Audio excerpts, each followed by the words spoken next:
Es el peor asesino en serie de la historia de Rusia. Simplemente le gustaba matar. Sus ojos son muy desagradables. Tiene la mirada de un depredador acorralado.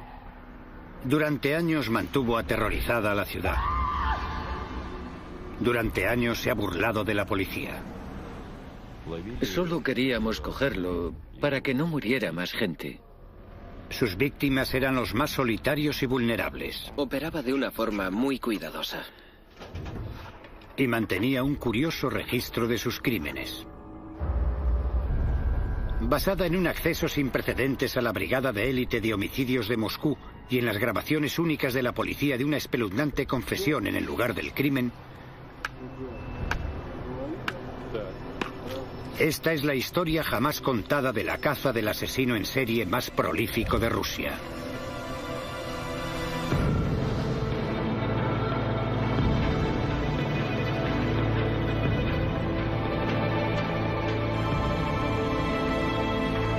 Asesinos en serie, el asesino del tablero de ajedrez.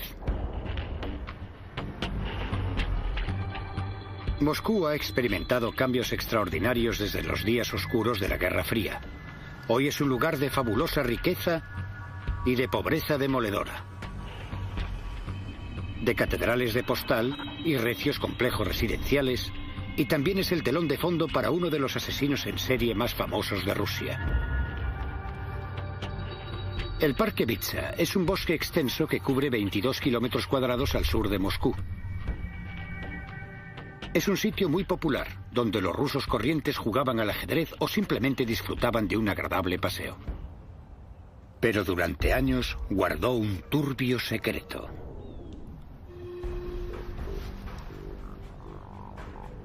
El sábado 15 de octubre de 2005, la policía de Moscú encontró el cuerpo sin vida de Nikolai Boroviev, de 31 años. Había sufrido heridas terribles en la cabeza.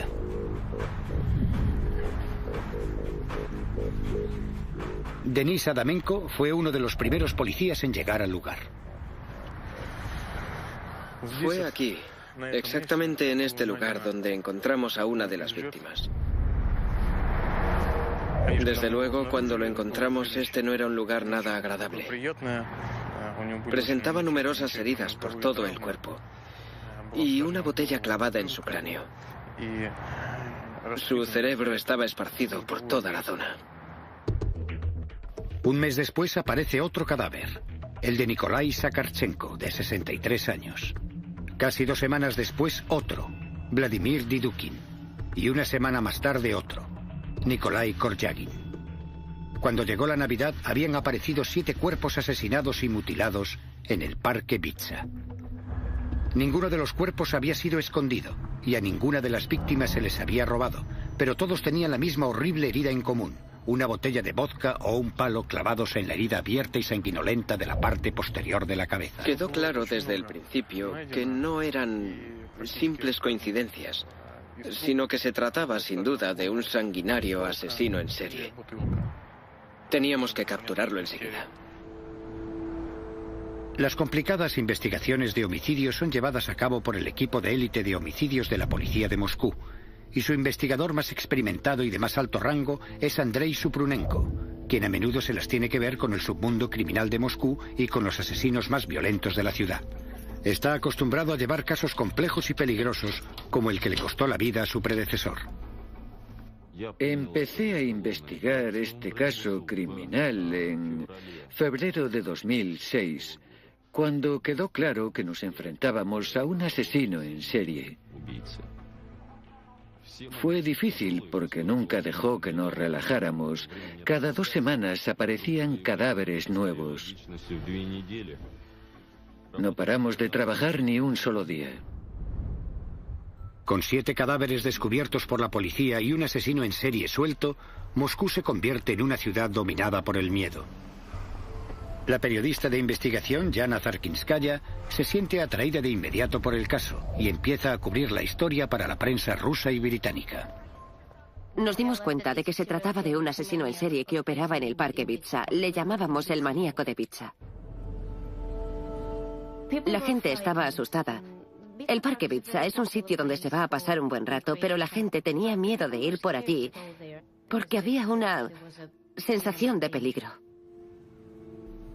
A pesar de haber encontrado tantos cadáveres, la policía tiene pocas pistas para averiguar la identidad del maníaco de Bitsa. El asesino no dejaba ningún indicio. Intentamos recoger diferentes objetos de los escenarios del crimen, pero nuestros análisis no mostraron ningún indicio, ni huellas digitales, ni nada. El maníaco operaba de una forma demasiado cuidadosa. Los investigadores necesitan toda la ayuda que puedan conseguir y piden ayuda al único hombre que puede ayudarles. El profesor Vladimir Vorontsov es uno de los médicos forenses más formados y experimentados de Moscú. Ha estado examinando víctimas de asesinatos en la capital rusa desde hace casi 40 años. Le corresponde a él determinar la naturaleza exacta de la muerte horrorosa de las víctimas. Todas las heridas fueron infligidas en la zona de la cabeza y había muchas. Las heridas más graves se infligirían en la zona posterior y lateral de la cabeza y, por supuesto, también en la cara. Era como la tarjeta de presentación de este criminal, su firma. Estos son los cráneos de algunas de las víctimas encontradas en el Parque Bitsa, donde se ven sus gravísimas heridas.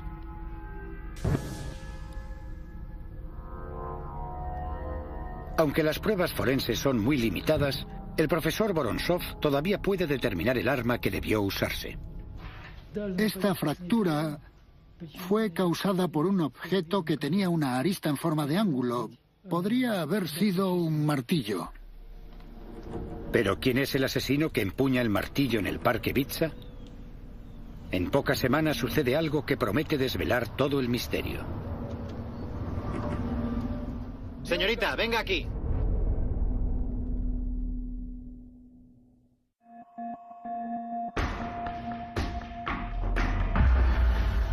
En enero de 2006, la policía de Moscú tiene 7 asesinatos sin resolver entre manos. Todas las víctimas han sido golpeadas con un martillo en el Parque Bitsa, al sur de Moscú. Todos con el mismo tipo de herida, el cuello de una botella de vodka clavado en la herida abierta que hay en la parte posterior de la cabeza. Y para el investigador Andrei Supronenko, apenas hay pruebas que conduzcan al asesino. Nadie sabía nada del asesino, si era hombre, mujer o niño. Si vivía en la zona o si había vivido ahí, si conocía bien el parque, nadie sabía nada. Era un completo enigma. Con muy poca información concreta con la que seguir, abundan los rumores y las hipótesis. Pero un lugar muy cercano atrae la atención de los investigadores. ¿Podría estar el asesino delante de sus narices? Hay un sanatorio psiquiátrico en los límites del Parque Bitsa. Algunos de los pacientes tienen permiso para dar un paseo por allí. A veces el permiso es de un día. Y existía la teoría de que el asesino podría ser un paciente de este sanatorio que podría haberse escapado y escondido en el parque donde cometería los asesinatos. Se comprobó la identidad de un número considerable de gente. A cualquier persona que fuera mínimamente sospechosa se le daba el alto y era interrogada inmediatamente por la policía. Pero sin un sospechoso principal, la teoría del paciente psiquiátrico no va a ninguna parte. Entonces se abrió una nueva línea de investigación. Las víctimas eran principalmente hombres de mediana edad. En realidad, se trataba de gente que no importaba a nadie y a quien nadie buscaría. Pensamos que como solo había víctimas de sexo masculino, el asesino podría ser una mujer. Nadie conocía el móvil de los crímenes. Estábamos estudiando varias posibilidades. 200 agentes de la policía de Moscú están apostados en el Parque Bitsa. Su tarea consiste en parar e interrogar a cualquiera que sea sospechoso. Pero el parque es enorme. Cubre un área de 22 kilómetros cuadrados y la probabilidad de coger al asesino con las manos en la masa es mínima.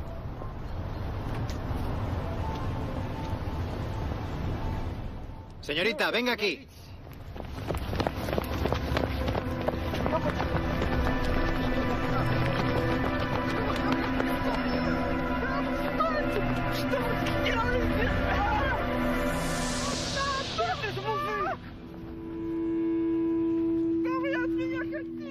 Cuando se detuvo al travestido, por supuesto, fue sospechoso.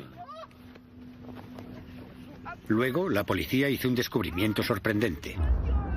El travestido llevaba un martillo en su bolso. Parecía que era el tipo que buscaban. Pero el travestido afirma que solo lleva el martillo para protegerse de un ataque.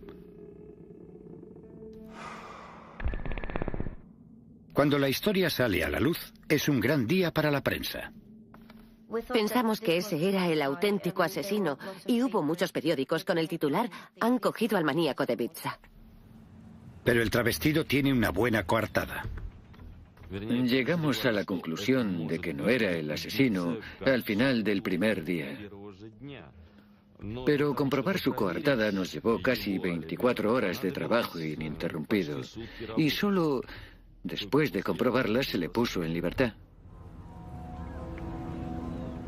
Una semana después, Mahmoud Soldashov, un trabajador de un supermercado de 25 años, es asesinado. Con cada nuevo cadáver que aparecía, la presión de la prensa se hacía más y más intensa.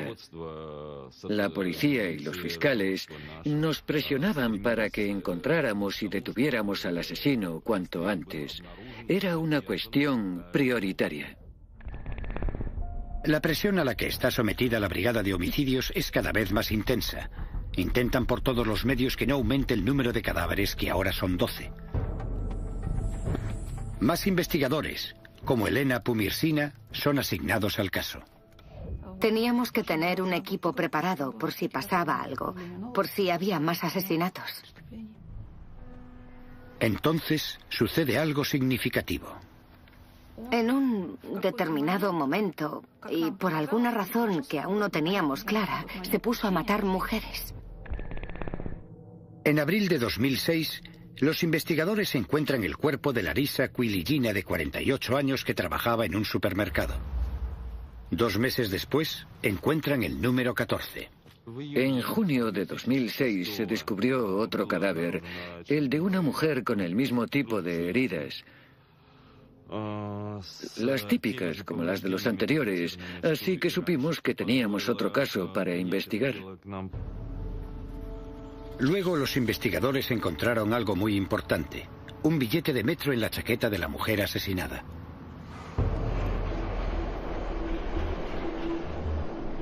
Los detectives ahora empiezan a estudiar detenidamente las grabaciones del metro de Moscú para ver si consiguen averiguar quién viajó con la mujer ese día. Pero es una tarea inmensa. Después sucede algo más. 2 días después, unos agentes de policía me llamaron para decirme que el hijo de la mujer asesinada había aparecido y que había identificado el cadáver.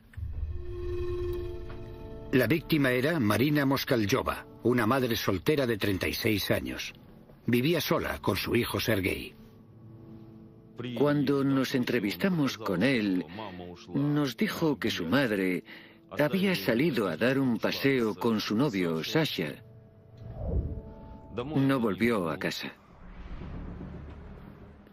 Mientras los investigadores intentan reconstruir los últimos movimientos de Marina, su hijo entrega una prueba clave. Antes de salir, Marina había intentado llamar a su hijo para decirle a dónde iba, pero el teléfono no funcionaba. Dejó una nota para decir dónde iba y con quién. Dejó su nombre y número de teléfono. El número de teléfono correspondía a un hombre de 32 años que trabajaba en un supermercado, Alexander Pichushkin. En Rusia, el diminutivo de Alexander suele ser Sasha. Esta fue la primera pista concreta que nos llevaba a Pichushkin y localizamos su dirección. Al mismo tiempo, los investigadores encuentran un vídeo de las cámaras de seguridad de la estación de metro. Mientras analizábamos los detalles, encontramos un vídeo de Moskalyova con un extraño caminando juntos dentro de la estación de metro. Estas son las últimas imágenes de Marina Moskalyova viva. Ella no lo sabe, pero está caminando junto a un hombre que lleva un martillo en su bolsa y que tiene toda la intención de matarla. Ese hombre es Alexander Pichushkin. El vídeo confirmó que se trataba efectivamente de él junto a Moskalyova. Y precisamente esa era la prueba que necesitábamos para detenerlo y acusarle formalmente del asesinato de Marina Moskalyova. El 16 de junio fuimos a detener a Pichushkin. Recuerdo que era por la noche. Estaba oscuro. Entre las 10 y las 11 aproximadamente. Estaba totalmente tranquilo. Y al principio del interrogatorio lo negó todo. No soy el que buscáis. No soy yo. Yo no sé nada. En ese momento lo detuvieron. Solo se le acusaba del asesinato de Moskalyova. Pero con las pruebas contra él acumulándose, la nota que había dejado la mujer y las imágenes en vídeo de sus últimos momentos, los investigadores están seguros de que han detenido al hombre correcto. Y Pichushkin pronto se da cuenta también. Suelen confesar, todo el mundo confiesa, al final no había duda. La investigadora Pumirsina tiene razón. A las pocas horas, Alexander Pichushkin confiesa el asesinato de Marina Moskalyova. En realidad, el maníaco de Vitsa, como me llamaban, soy yo. Después de 8 meses de intenso trabajo, los investigadores tienen al hombre que buscaban. Por supuesto, cuando detuvimos al asesino, todos estábamos muy satisfechos. Ahora los detectives pueden reconstruir los últimos momentos de Marina. Ella había conocido a Pichushkin el 13 de junio. Él le había pedido que fueran a hacer un picnic al parque. Él dijo: estuve sentado ahí con ella durante mucho tiempo, realmente solo, preguntándome si matarla o no. Y al final decidí matarla porque me pareció que si no lo hacía, la vida se convertiría en una tortura para mí.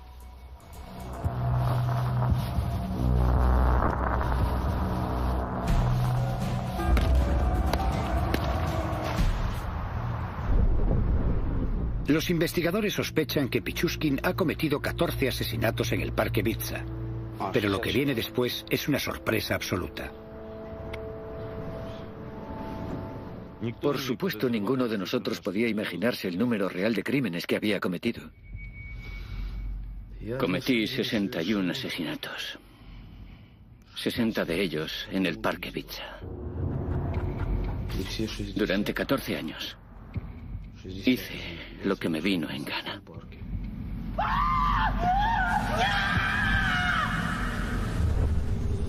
Era casi como Dios. Nadie podía frenarme. Es una confesión sorprendente. Cuando confesó, fue una sorpresa para todos porque es enorme, una cifra enorme. 60 víctimas harían de Pichushkin el asesino en serie más prolífico de Rusia. Incluso más que el depravado carnicero de Rostov, Andrei Chikatilo. Necesitábamos comprobarlo todo. Y eso quería decir que teníamos mucho trabajo por delante antes de dar por cerrado el caso. Y entonces los investigadores encuentran algo que les hace pensar que la historia de Pichushkin podría ser verdad. Después de encontrar a Pichushkin, se hizo un registro de su domicilio.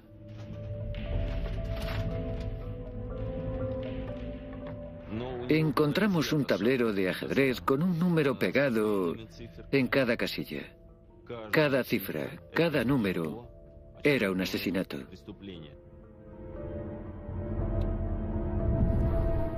Quería cometer un asesinato por cada una de las casillas del tablero.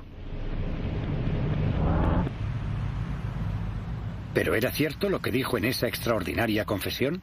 Él podría haber dicho cualquier cosa, pero nosotros no podíamos creer nada a menos que tuviéramos pruebas. Y para conseguir esas pruebas, tendrían que meterse en la mente del asesino en serie más prolífico de Rusia.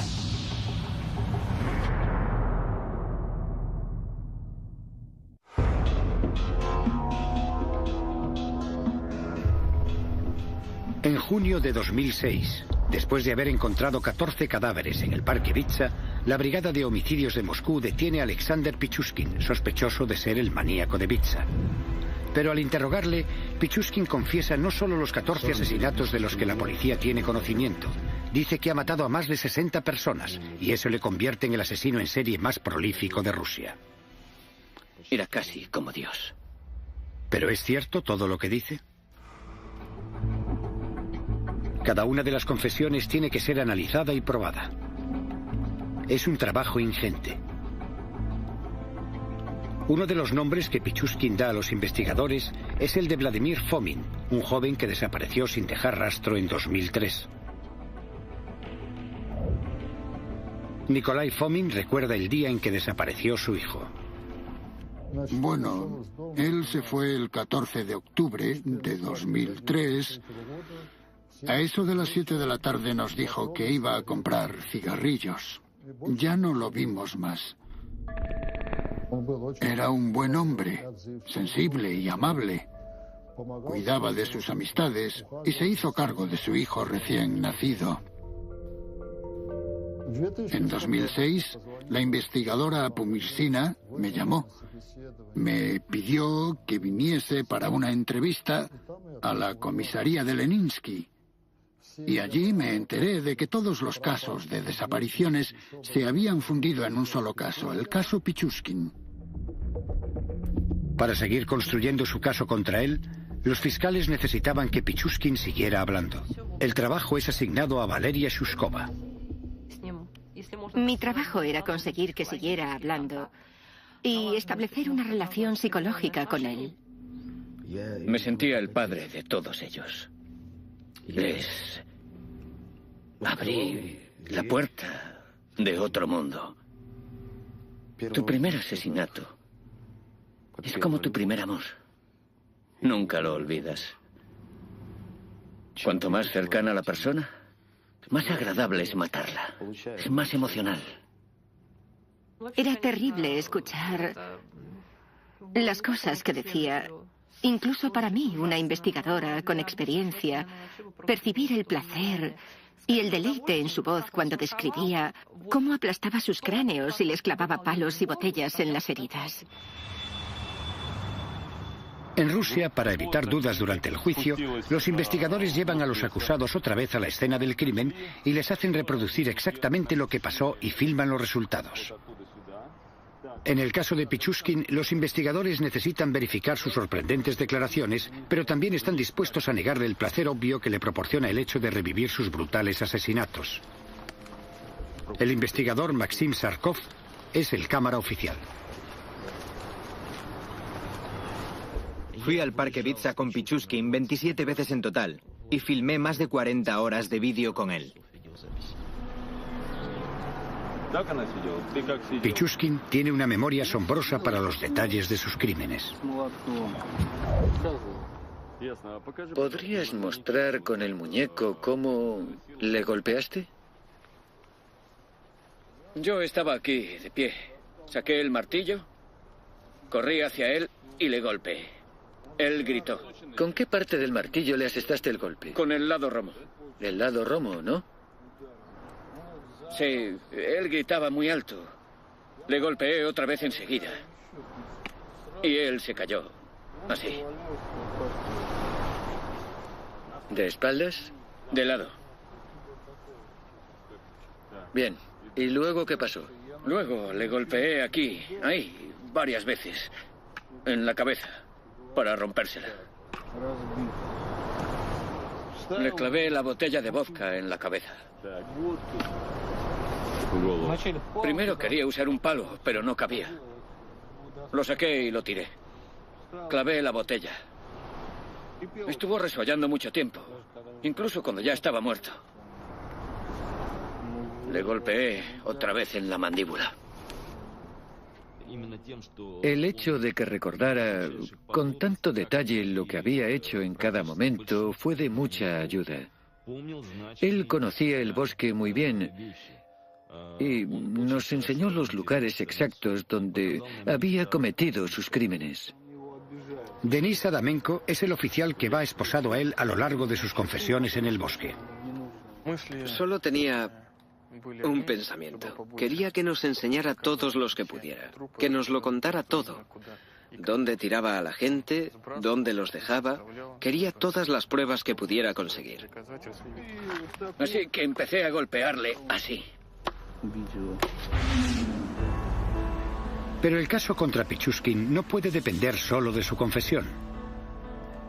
Cuando los forenses examinan las heridas en la cabeza de Boris Gratchin, un hombre de 64 años que fue asesinado en el Parque Bitsa el 19 de diciembre de 2005, hacen un descubrimiento interesante.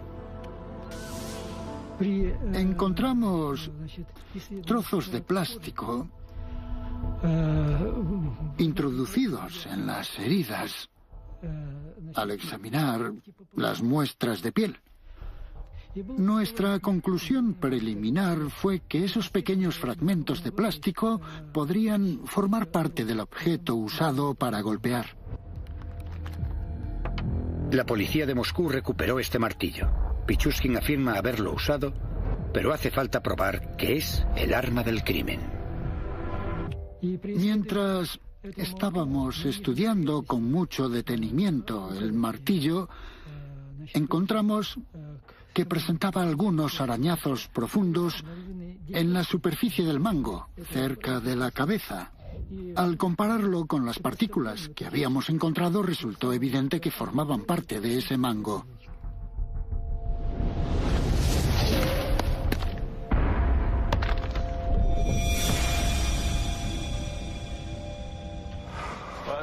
Durante su confesión filmada, Pichushkin reveló muchos asesinatos extraordinarios y también cómo, como asesino, aprovechaba cualquier oportunidad para matar. Todas sus acciones iban encaminadas a cometer tantos asesinatos como fuera posible. El 18 de enero de 2002, Pichushkin conoció a un hombre sin hogar de 40 años llamado Slavin. Le empujé hasta aquí y le tiré al suelo. Y él empezó a decir, ¿por qué me tocas? ¿De qué va todo esto? Así que entonces le levanté por el cinturón y por los pantalones. Así. Le puse así con la mitad de su cuerpo dentro y la otra mitad fuera del balcón. Y luego tiré de sus piernas hacia arriba y se cayó del balcón. Lo siguiente que escuché fue su grito ahí abajo, después de caerse. La gente pensó que se trataba de un suicidio y no de un crimen. Él sabía perfectamente lo que pasaba, sabía perfectamente lo que hacía.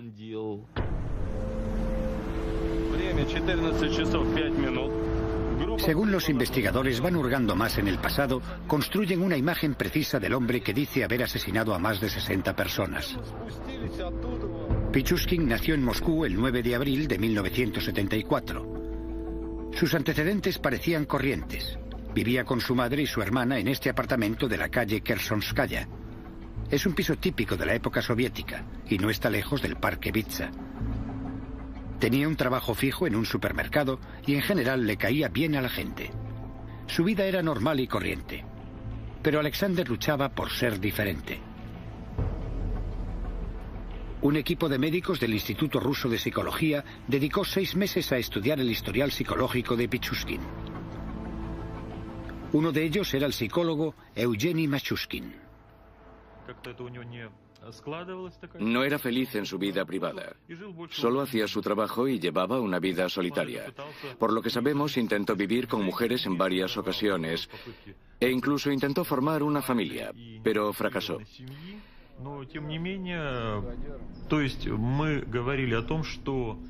El patrón de conducta del que éramos testigos era muy complicado. Aunque pudimos concluir que existía un cierto patrón, una tendencia al asesinato y a las actividades sádicas y agresivas. La pregunta es, ¿por qué hacía todo eso? Para que le diera un subidón, para conseguir satisfacción y placer sexual. Ciertamente, la agresión y la crueldad son muestras de un síndrome sádico y agresivo. Una descarga de sus intenciones agresivas. Tenía un don, el de llevarse bien con la gente y hacer que se sintieran tranquilos. Era capaz de hacer amistad con la gente y le resultaba fácil mantener el contacto con ellos sin darles la oportunidad de sentir el peligro, y cuando llegaba el momento simplemente les aplastaba la cabeza.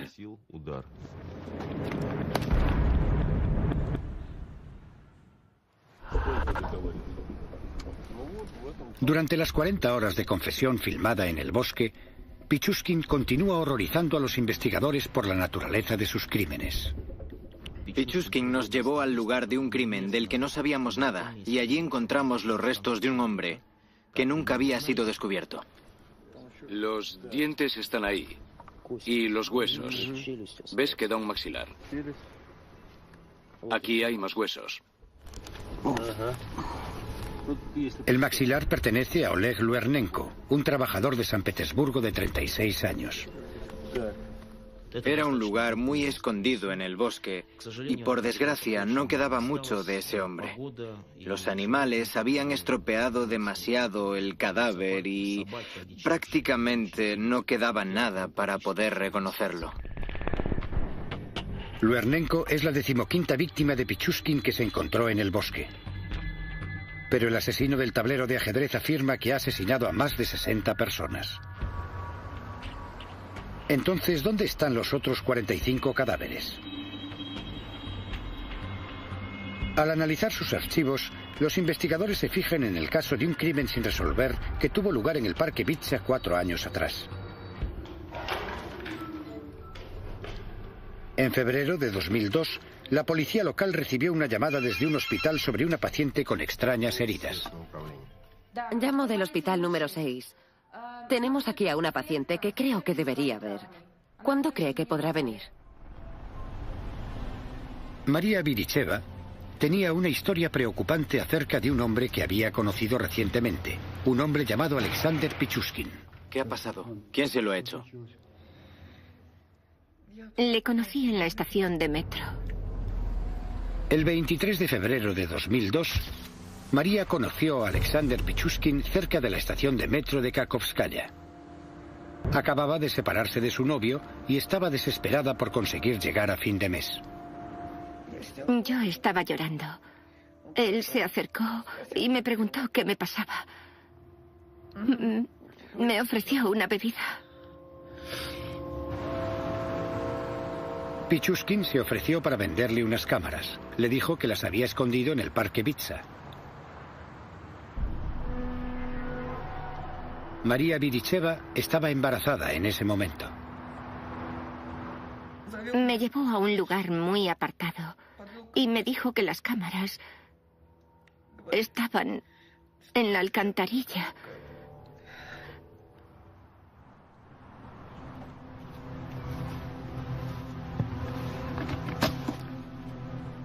Me dijo que mirara en la alcantarilla.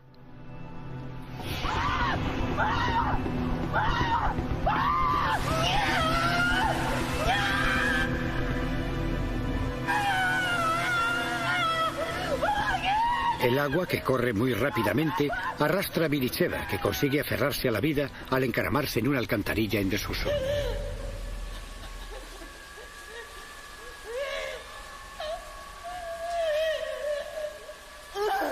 Después de estar atrapada durante más de 20 horas, finalmente reunió las fuerzas para salir de allí.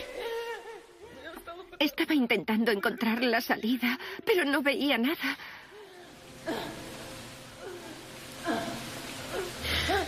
Creí que iba a perder a mi bebé por culpa de ese malnacido.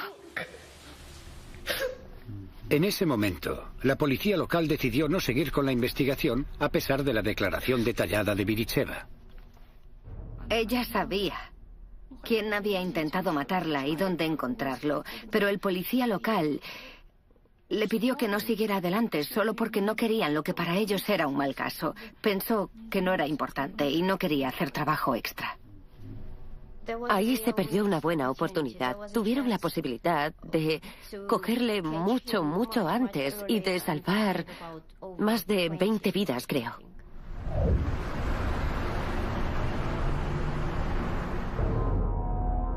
Las alcantarillas resultaron ser la clave para descubrir cómo Pichushkin se deshizo del resto de sus víctimas. Alexander, háblanos de esta alcantarilla. Bueno, ahogué a Ludmila y a muchos otros en ella. ¿Cuánta gente? Supongo que 16 o algo así. No puedo ser más preciso. Esta es solo una de las alcantarillas que usó Pichushkin. Hay una red de sistemas de drenaje bajo el parque Vitsa, que da servicio al sur de Moscú. En términos de daños físicos, cuando tiraba a esa gente dentro de las alcantarillas, ellos, si se me permite decirlo, tuvieron bastante suerte, porque su muerte debió suceder casi al instante. Corre tanta agua por aquí y a una presión tan grande que cuando pusieron un maniquí dentro de la alcantarilla para ver cómo era, se rompió en pedazos. Pichushkin se deshizo de muchas de sus víctimas de esta manera, y eso incluye a su primera víctima, Mikhail Odilchuk, un compañero de clase de 18 años a quien asesinó en 1992. Odilchuk se había negado a acompañar a Pichushkin en una salida para matar. Luego, en febrero de 2002, Pichushkin arrojó el cuerpo de un niño sin hogar a quien llamaban Mitra y que solo tenía 9 años.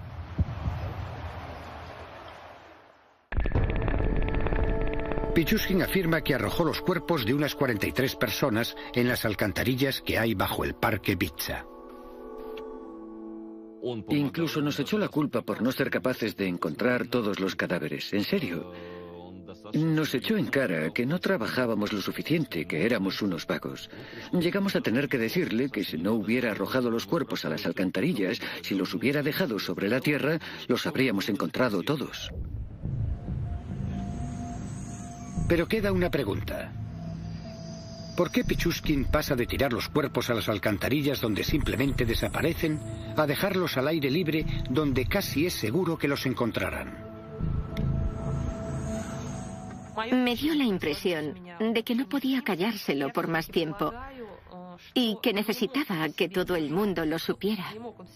Quería un reconocimiento público por lo que estaba haciendo. Creo que en el fondo de su corazón quería que le cogieran. Él solo quería la atención y la fama, pero ya no podía callarse más.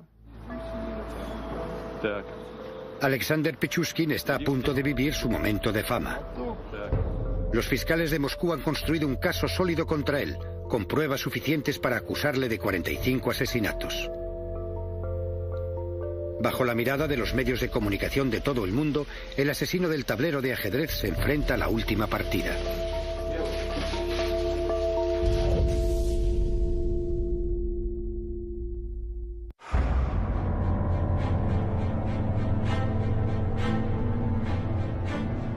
El 13 de septiembre de 2007, el asesino en serie más prolífico de Rusia, Alexander Pichushkin, va a juicio en Moscú, acusado del asesinato de 49 personas. Es la culminación de un impulso de matar que ha durado más de 15 años y que ha mantenido a la ciudad aterrorizada. Yo fui a la vista. Para él fue una verdadera actuación. Él quería la atención y ese era el sitio donde podría conseguirla. Estaba el jurado, la prensa, los fiscales, el juez, y él era el centro de todo. Estaba disfrutando. Lo único que quería era que el jurado estuviera presente en la vista, de manera que tuviera tanto público como fuera posible, y habló con mucho placer en el juicio sobre las cosas que hizo. Realmente disfrutaba. Este es el momento de fama de Pichushkin y actúa como nunca. Le preguntan si se arrepiente de algo. Pichushkin hizo una breve pausa y luego dijo, sí, me arrepiento de una cosa. Me arrepiento de que me arrestaran tan pronto. Estaba planeando matar a otra mujer a los 2 días. Cada día, en el juicio, se vieron unos 6 episodios, 5 o 6 asesinatos. Pichushkin era muy reservado y asentía cuando le hacían preguntas. Sí, lo hice, sí, fui yo. Para todo el mundo era algo espantoso. Pensábamos que al menos pediría perdón a los que había asesinado. Y no mostró ningún remordimiento en absoluto. ¿Pero está cuerdo el hombre que afirma haber matado a más de 60 personas? Una persona demente es incapaz de darse cuenta de las consecuencias de sus acciones, pero aquí las acciones del sujeto tenían un propósito y eran sistemáticas, y era consciente de lo que estaba haciendo. Por eso es por lo que la comisión de expertos llegó a la conclusión de que estaba cuerdo. Después de un juicio que duró 6 semanas, el jurado tardó menos de 3 horas en entregar un veredicto unánime.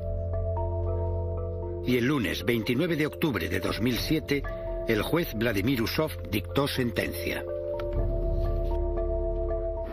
En vista de la gravedad de los crímenes cometidos y el excepcional peligro para la sociedad que representa el acusado, y para establecer justicia social y evitar nuevos crímenes, la Corte considera necesario sentenciar a Pichushkin por haber cometido crímenes especialmente graves a cadena perpetua. El Estado ruso y el fiscal jefe están orgullosos del resultado.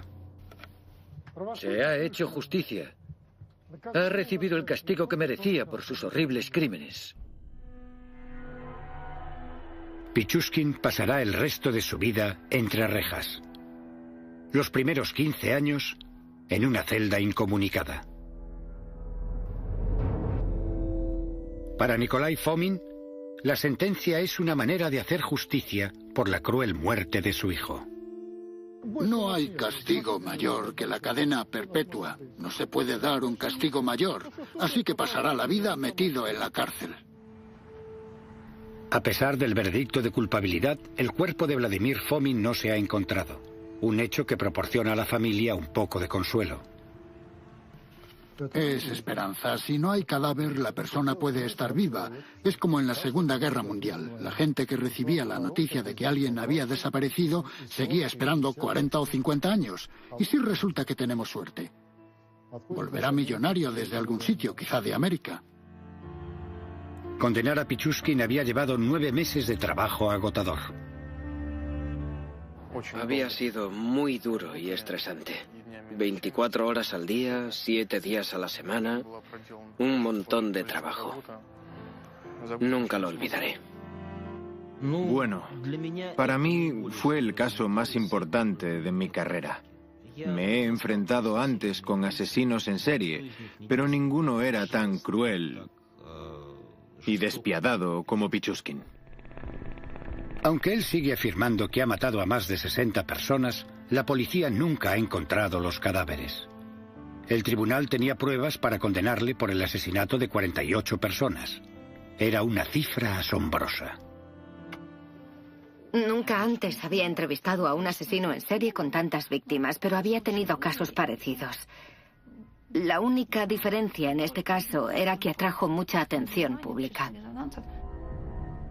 Creo que mató a tanta gente simplemente porque le gustaba matar. Pichushkin era un asesino en serie poco común. Es un cazador típico. Y su única motivación era matar. No había otro motivo, a pesar de lo que algunos pudieran pensar.